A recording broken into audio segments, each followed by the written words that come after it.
नमस्कार. आपल्या सगळ्यांचे महाराष्ट्र सोशल न्यूज चॅनलमध्ये हार्दिक स्वागत. चला वळूया तर एका नवीन बातमीकडे. आजची बातमी. शिरपूरकरांची 33 वर्षाची प्रतीक्षा अखेर संपली. शिरपूर येथे जिल्हा व अतिरिक्त सत्र न्यायालयाचे उद्घाटन सर्वोच्च न्यायालयाचे न्यायमूर्ती प्रसन्ना भालचंद्र वराळे यांच्या हस्ते झाले. न्यायालय सुरू झाल्याने नागरिकांना आता स्थानिक पातळीवरच न्याय मिळणार असून वेळ आणि पैशांची बचत होणार आहे. ही तरतूद आहे की नागरिकांना जलद किफायतशीर अशा पद्धतीची न्याय सेवा उपलब्ध व्हावी. आणि म्हणून मग तो दोन व्यक्तींमधला खटला असेल, व्यक्ती आणि संस्थेमधला खटला असेल,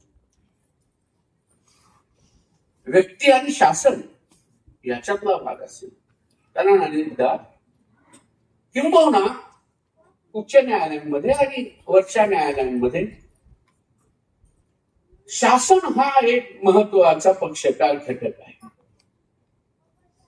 आणि म्हणून एका बाजूला सामान्य नागरिक ज्याच्याकडे कदाचित पुरेशी आर्थिक क्षमता नसेल, साधनं नसतील, आणि दुसऱ्या बाजूला कदाचित एखादा मोठा बलदंड व्यक्ती असेल, एखादी मोठी संस्था असेल किंवा सर्वशक्तिमान शासन असेल.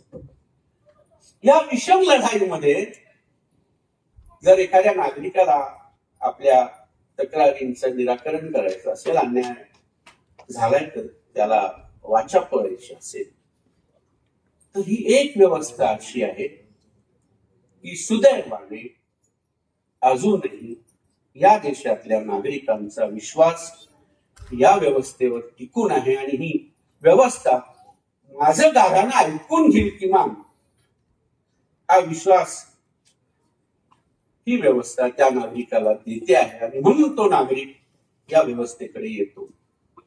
आणि म्हणून आमचं हे कर्तव्य आहे आणि आम्ही यासाठी उत्तरदायित्व स्वीकारायला हवं की या आमच्या सर्व समाज बांधवांना आम्ही अशा पद्धतीची संरचना, अशा पद्धतीची व्यवस्था उपलब्ध करून दिली पाहिजे.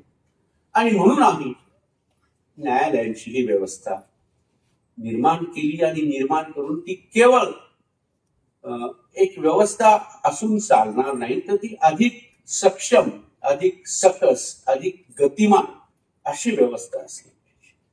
आणि म्हणून आता आपले हे प्रयत्न आहेत की ही न्यायालय जी आपण नवीन तयार करतो आहोत, ती न्यायालय ही चांगल्या पद्धतीने सोयी सुविधांनी, एवढ्या न्यूनतम का असेना पण मूलभूत सोयी सुविधा जिथे आपण देऊ शकू अशा पद्धतीची सोयी सुविधांनी युक्त अशी इमारत न्यायालयाची आपण द्यायचा. बातमी आवडल्यास चॅनलला लाईक व सबस्क्राईब करा व दररोज अशा नवनवीन बातम्या पाहण्यासाठी चॅनलला फॉलो करा. धन्यवाद.